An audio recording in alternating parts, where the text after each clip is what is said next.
Last हमने जिस चीज को देखा था वो लास्ट क्या था, लिबरलिज्म था। लिबरलिज्म का मतलब क्या है? लिबरलिज्म एक कॉन्सेप्ट है जो लोगों के दिमाग में आया फ्रेंच रिवॉल्यूशन के दौरान कि भैया हमें लिबरलिज्म चाहिए। लिबरलिज्म का मतलब क्या है? ये जो लिबरलिज्म शब्द है ना, ये आया ही एक लैटिन शब्द से है जिसका मतलब होता है लिबर, और लिबर का मतलब होता है free. That means we want freedom, है ना। लोग चाहते थे फ्रीडम, समझ पा रहे हो? हाँ, तो उसे उस चीज को क्या कहा जा रहा है? लिबरलिज्म कहा जा रहा है, ठीक है। उसे क्या कहा जा रहा है? लिबरलिज्म। यहाँ पे दो शब्द हैं, एक प्रिविलेजेस है और एक ऑटोक्रेसी है। यानी कि लिबरलिज्म का मतलब क्या था? लिबरलिज्म का मतलब क्या था? लोग लिबरलिज्म से ये मतलब निकालते थे कि भैया एंड हो जाए इन प्रिविलेजेस का, विशेषाधिकार समाप्त हो जाए, और ये जो ऑटोक्रेसी है, ऑटोक्रेसी है कहने का मतलब क्या है? जो निरंकुशता है, निरंकुशता समझते हो? बिल्कुल ऑटोक्रेसी चल रही है, कोई कुछ भी, जो बड़े बड़े लोग हैं वो कोई भी कुछ भी करने को तैयार हैं और वो कर भी दे रहे हैं, उनपे किसी का कोई किसी भी तरीके का अंकुश नहीं है उनके ऊपर। तो इस ऑटोक्रेसी को समाप्त करने की लोगों का लिबरलिज्म का मतलब क्या है? लोगों के लिए लिबरलिज्म का मतलब क्या है? The liberal nationalism stood for the end of autocracy and the clerical privileges. कहने का मतलब क्या है कि लिबरलिज्म का मतलब लोगों के लिए मैक्सिमम ये है कि भैया ये जो निरंकुश शासन है ना, ये जो ऑटोक्रेसी है, इस ऑटोक्रेसी को खत्म कर दिया जाए, और ये जो प्रिविलेजेस मिल रहे हैं, पहले से उनको अधिकार मिल रहे हैं, वो लोग टैक्स पे नहीं कर रहे हैं, तो ये सारी चीजें खत्म कर दी जाए, सब आपस में बराबर हो जाए। कहने का मतलब ये है, ठीक है। तो लिबरलिज्म मतलब फ्री होना, फ्री होने का मतलब क्या है कि सबको बराबर का अधिकार मिलना, ठीक है। तो ये चीजें हैं। अब पॉलिटिकल मीनिंग क्या थी? लिबरलिज्म की पॉलिटिकल मीनिंग क्या थी, जरा समझो। A government by the people's choice. अगर आपको लिबरलिज्म है, आपके पास, आप फ्री हैं, तो आप अपने हाथ से अपनी सरकार को चुन सकते हैं। अगर आप फ्री हैं तो आप अपनी सरकार को चुन सकते हो ना, बिना किसी रोक टोक के।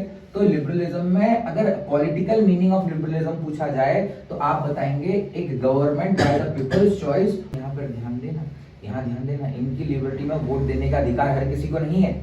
इनकी लिबर्टी या इनके पॉलिटिकल सेंस में वोट देने का अधिकार हर किसी को नहीं है। सिर्फ कुछ लोग मतलब जो अपनी खुद की प्रॉपर्टी ओन करते हैं, और मैन, उनमें भी मैन, वुमेन नहीं, वो वोट देने का उनको अधिकार था। तो वहां पे ये ओनली प्रॉपर्टी ओनिंग मैन, ऐसे लोग जिनके पास खुद की प्रॉपर्टी है, only property owning man were given the right to vote और गेट इलेक्टेड, ठीक है।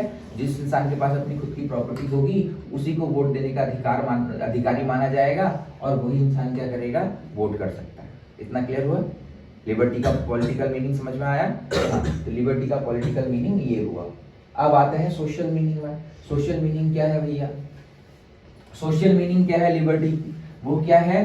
Freedom for the individual and equality before the law. हम पहले भी डिस्कस कर चुके हैं, है ना, कि लिबर्टी का सोशल मीनिंग क्या है कि सभी लोग, व्यक्ति स्वतंत्र होगा और कानून के समक्ष सब समान होंगे, ठीक है। हर इंसान आजाद है और कानून के समक्ष क्या है?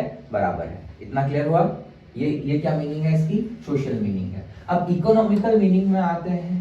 तो इकोनॉमिकल मीनिंग का मतलब क्या है कि लिबर्टी, हमें आजादी हो, बेफालतू के टैक्सेस से आजादी हो, जितने भी व्यापारी हैं उन लोगों का व्यापार अच्छे से हो सके, वो उनके लिए लिबर्टी है। समझ में आ रहा है ना? तो यानी कि यहाँ पे क्या है? Merchants could freely trade their wares and move around in various region for business purposes, ठीक है ना। तो बिजनेस पर्पस के लिए यहाँ वहाँ आराम से बिना किसी रोक टोक के जा आ पाए, तो ये सारी चीजें क्या है? उसके अंदर आती हैं। अब आगे देखो,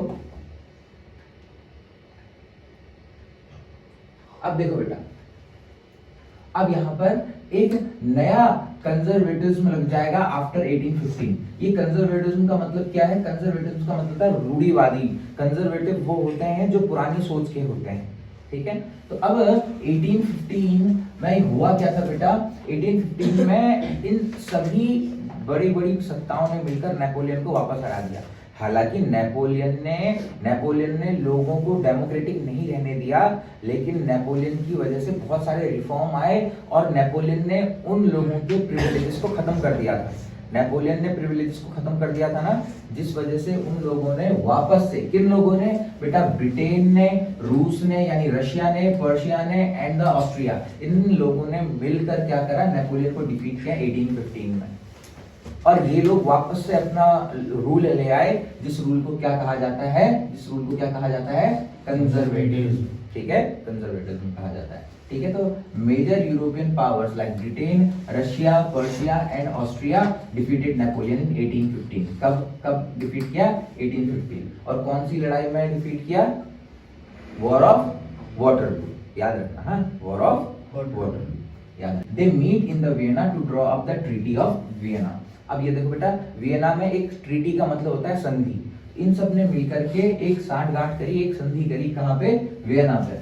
और उस वहां पर इन लोगों ने क्या क्या डिसाइड किया? एज पर द ट्रीटी के अनुसार क्या क्या हुआ? Power was restored to the Bourbon dynasty. जहां जिस डायनेस्टी को नेपोलियन ने हराया था, उसी डायनेस्टी को वापस से राज सौंप दिया गया। ठीक है, बर्बन डायनेस्टी को, इतना याद रखेंगे। अच्छा, French lost all the territory it had gained during the Napoleon war. और नेपोलियनिक वॉर के दौरान नेपोलियन ने जिन जिन टेरिटरीज को अपने अधिकार में लिया था, उन सभी टेरिटरीज को नेपोलियन, यानी कि नेपोलियन कहां से था बेटा? फ्रांस से था। तो फ्रांस ने जितना अधिकार अपना एक्सपांड किया था, जितना लोगों को हरा के नेपोलियन ने अपना दायरा बढ़ाया था, उस दायरे को सबको क्या कर दिया गया? खत्म कर दिया गया नेपोलियन के हारने के बाद। यानी वो वापस से उन सभी को दे दिया गया जिन लोगों ने, जो पहले वहां के शासक रहे होंगे। ठीक है, ठीक है। अच्छा, border were made on the French boundaries to prevent France from the expanding. अब देखो बेटा, फ्रांस आगे और एक्सपैंड ना करे करके, इसलिए उसकी प्रॉपर तरीके से घेरेबंदी कर दी गई थी। ठीक है, कि फ्रांस को पे नजर रहे, इस वजह से अलग अलग समूहों को, अलग अलग राजाओं को, ये कह लो ऑटोक्रेसी को अलग अलग वहां पर क्या कर दिया गया था? फ्रांस के बॉर्डर पे मेंटेन कर दिया गया। आंसर। अब आगे देखते हैं। देखो, the 39 states of the German confederation formed by the Napoleon were left untouched. लेकिन इस बात का ध्यान देना कि जो भी कॉन्फेडरेशन, जर्मन कॉन्फेडरेशन, जिसे जर्मन परिसंघ भी कहते हैं, जिसे नेपोलियन ने जर्मनी के 29 राज्यों को मिला करके बनाया था, उसके साथ ज्यादा छेड़खानी नहीं की। इस लाइन को याद रखना है। इस लाइन को याद रखना है आपने। आपसे अगर पूछा जाएगा कि ट्रीटी ऑफ वियना में क्या क्या हुआ, ये सब हुआ जो हम पढ़ रहे हैं, राइट? उसी में एक चीज ये है कि the 39 states of the German confederation formed by the Napoleon were left untouched. ठीक है, इस बात को याद रखेंगे। देखो, the Treaty of Vienna was responsible for undoing the most of the changes done by the Napoleon and trying to bring back the monarchy he had overthrown। अब कहने का मतलब क्या है कि वियना की ट्रीटी का मेन मकसद क्या था? वियना की ट्रीटी का मेन मकसद यही था कि जितने भी परिवर्तन, जितने भी चेंजेस नेपोलियन ने किए थे, उन सबको क्या करना? अंडू करना, उन सबको खत्म करना, और क्या करना? और मोनार्की को वापस से लाना, जिसे नेपोलियन ने उखाड़ फेंका। ठीक है, ओवरथ्रो किया हुआ। कहने का मतलब क्या है? वियना की संधि ने नेपोलियन द्वारा किए गए अधिकांश परिवर्तनों को रद्द करने और उन राजतंत्रों को वापस लाने की कोशिश की जिन्हें उसने उखाड़ फेंका। ठीक है, समझ लो ना? वियना की ट्रीटी का मेन मोटिव क्या था? कि जितने काम नेपोलियन ने किए हैं, उन सभी काम को खत्म कर देना। हालांकि इसको और डीपली पढ़ा जा सकता है, आवश्यकता नहीं, डीपली पढ़ा जा सकता है। इधर ध्यान दो, उसने सारे चेंजेस किए थे, उन चेंजेस से कुछ चेंजेस ऐसे भी थे जो इन मोनार्की वालों को बहुत अच्छे लगे थे, है ना? जैसे कि उसने मिलिट्री का कांसेप्ट लगाया था, या फिर ट्रेड का कांसेप्ट, जिससे उसको और पावर मिली थी। तो ऐसे कांसेप्ट को लोगों ने रहने दिया, और बाकी जो लोगों के लिए बढ़िया थे, उन सब चीजों को हटा दिया। ठीक है, आगे बढ़ते हैं। याद देखो, conservatives of 1815 control the public speech bye censorship. बच्चों, ये जितने भी रूढ़िवादी लोग थे, बोल नहीं, ये जितने भी रूढ़िवादी लोग थे, ये कंजर्वेटिव लोग जो थे, जो कंजर्वेटिव कौन है? जो नेपोलियन से पहले थे और नेपोलियन को हरा कर, वो कंजर्वेटिव्स। नेपोलियन से पहले थे और नेपोलियन को बाद में हरा करके वापस। ये कंजर्वेटिव जो है, ये 1815 के, ये लोगों की स्पीच को भी कंट्रोल करने लगे। यानी लोगों ने क्या बोलना है, क्या नहीं बोलना है, लोगों की क्लास को नहीं बोल रहे, इन सभी बातों को कंट्रोल कर रहे थे by the censorship and did not tolerate any dissent और क्रिटिसिज्म। यानी कि अगर बिल्कुल टॉलरेट नहीं कर सकते थे, अगर कोई उनका क्रिटिसाइज करता था, उन्हें कोई उनकी आलोचना करते थे, या कोई उनसे डिसेंट यानी कि असंतोष, अगर कोई उनसे असंतोष जता रहा है, ऐसा बोल रहा है कि आप लोग गलत कर रहे हो, तो फिर वो गैर कानूनी बात हो जाती है। ठीक है, तो इन सभी चीजों पे आप लोग ध्यान देंगे। अब बिशप मैजिनी के बारे में पढ़ेंगे बेटा। ये जिनेवा में इनका जन्म होता है 1804 में। ही was a member of the secret society of the Carbonari. अभी कार्बोनारी क्या है? कार्बोनारी एक सोसाइटी उन्होंने बनाई जिसके वो मेंबर थे। बिशप मैजिनी कौन थे? वो मेंबर थे कार्बोनारी सोसाइटी के। ठीक है, इस बात को ध्यान रखेंगे। He established two secret society as well as, देखो सॉरी, ऊपर तो मेंबर है, मैं वापस बोल रहा हूं।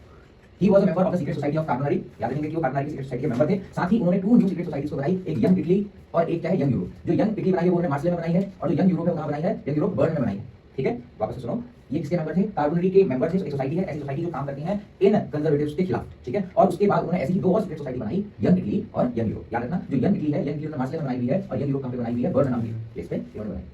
इनका मेन एम क्या था? His main aim was to unify Italy into a republic. इनका मेन उद्देश्य ये था कि पूरी इटली को एक किया जाए एक रिपब्लिक के रूप में, एक रिपब्लिक मतलब एक गणराज्य के रूप में, गणराज्य के रूप में, जैसे कि आपका देश गणराज्य है ना, रिपब्लिक है उसी तरीके से। अब इसके बाद पढ़ेंगे द एज ऑफ रिवॉल्यूशन 1830 से 1848। अब देखो हमने शुरुआत करी, लोग रिवॉल्यूशन कर रहे थे, नेपोलियन आया, नेपोलियन खत्म हुआ और वापस से सेंसरशिप लोगों में लगने लगी। अब उसके बाद पढ़ेंगे द एज ऑफ रिवॉल्यूशन। इस तरीके से रिवॉल्यूशन वापस से क्रांति का एक पूरा युग आया जो कि 1830 से 1848 तक है। इसे देखो in July 1813 Bourbon king were overthrown to step up a constitutional monarchy. देखो 1830 में लोग इतने प्रताड़ित हो गए कि जुलाई 1830 में लोग खुद गए और राजा से कहा भैया आपको राज करना है ना, करो, कोई दिक्कत नहीं, लेकिन अब आप संविधान के अकॉर्डिंग चलोगे। इसके अकॉर्डिंग चलोगे, संविधान नियम कानून क्या होंगे, लोगों के अनुसार होंगे, संविधान के अनुसार। तो उस चीज को क्या कहा गया, कॉन्स्टिट्यूशनल मोनार्की। मोनार्की तो है लेकिन कैसी मोनार्की है, कॉन्स्टिट्यूशनल मोनार्की है, यानी संविधान के आधार पर चलने वाली मोनार्की। और उसी दौरान Greece was declared an independent nation in the treaty of Constantinople signed in 1832। बेटा जरा ध्यान दो, ग्रीस को भी डिक्लेयर कर दिया गया, ग्रीस को भी 1832 में हस्ताक्षर कराए गए कि भैया कहां हस्ताक्षर कराए गए, कॉन्स्टेंटिनोपल की संधि में ग्रीस को एक स्वतंत्र राष्ट्र घोषित कर दिया गया। ठीक है, अब हम एज पढ़ रहे हैं किस तरीके से रिवॉल्यूशन हुआ। ठीक है, हमने पहले फ्रांस की बात करी, उसके बाद हम बात कर रहे हैं ग्रीस की बात कर रहे हैं। अब बेटा एक नया कॉन्सेप्ट आता है जिसे कहते हैं रोमांटिक। क्या है जरा ध्यान दो, रोमांटिज्म अब हम पढ़ेंगे। तो रोमांटिज्म का मतलब क्या है, इट एम्फसाइज इमोशंस। ये रोमांटिज्म में हम किसकी बात कर रहे हैं, इमोशन। ये किस चीज को एम्फसाइज करेगा, इमोशन। रोमांटिज्म का मतलब क्या है, इमोशन। आप समझ तो पा रहे ना मैं क्या बोल रहा हूं। हाँ, देखो रोमांटिज्म का मतलब क्या है, इमोशन। ये इमोशंस को एम्फसाइज कर रहा है, बता रहा है अपने इंस्टीट्यूशन के बारे में, देश के बारे में। And created a sense of share feeling, यहां फीलिंग्स की बात चल रही है। ये क्रिटिसाइज कर रहा है the use of science and reason. जरूरी नहीं है कि देश के प्रति आपको प्रेम रखना है तो उसके पीछे कोई रीजन हो, है ना। प्यार करने के लिए कोई रीजन की आवश्यकता थोड़ी होती है ना। तो इसीलिए इसे रोमांटिज्म कहा जा रहा है। देश के प्रति आपकी जो फीलिंग्स हैं उसके लिए आपको किसी साइंस और किसी रीजन की आवश्यकता नहीं है। ठीक है, तो इस चीज को क्रिटिसाइज कर रहा है वो कि इस चीज के पीछे रीजन नहीं ढूंढना है हमें। ठीक है ना। और इसी रोमांटिज्म के अंदर क्या होता है, इसी रोमांटिज्म के अंदर लोग क्या कर रहे हैं, लोक गीत गा रहे हैं, फोक सॉन्ग गा रहे हैं, फोक पोएट्री गा रहे हैं, फोक डांस को बढ़ावा दे रहे हैं। इन सभी चीजों का यूज किया जा रहा है नेशन बिल्डिंग टूल्स की तरह by the common people. Common लोग आपस में जैसे अगर हमें अपने अंदर सेंस ऑफ बिलोंगिंगनेस लाना तो कहेंगे तो पहाड़ी छेके, इस तरीके से हम अपनी भाषा का प्रयोग करेंगे। तो उसी प्रकार से सेंस ऑफ बिलोंगिंगनेस लाने के लिए, या फिर अगर हम बाहर देश में हैं, कहीं ऑस्ट्रेलिया में है या फ्रांस में है, जर्मनी में, हमें कोई इंडियन दिख गया तो भारतीय है क्या, हम अपनी भाषा में बात करेंगे। तो वो सेंस ऑफ बिलोंगिंगनेस लाने के लिए लोगों ने भी यही किया कि सब एक है समझाने के लिए फोक सॉन्ग का, फोक पोएट्री का एंड फोक डांस इत्यादि इन सब चीजों का यूज किया गया ताकि नेशन बिल्डिंग हो सके। तो इन सभी फोक डांस, फोक पोएट्री और फोक सॉन्ग का यूज किया गया as a nation building tool के रूप में। ठीक है, इतना आज के लिए इनफ है, फिर आगे कल इसको कंप्लीट कर देंगे। ठीक है, कल 5 बजे आएंगे आप लोग। कल ही निपट जाएगा, बस कल ये निपटा के इसके क्वेश्चन आंसर भी कल ही देंगे बस।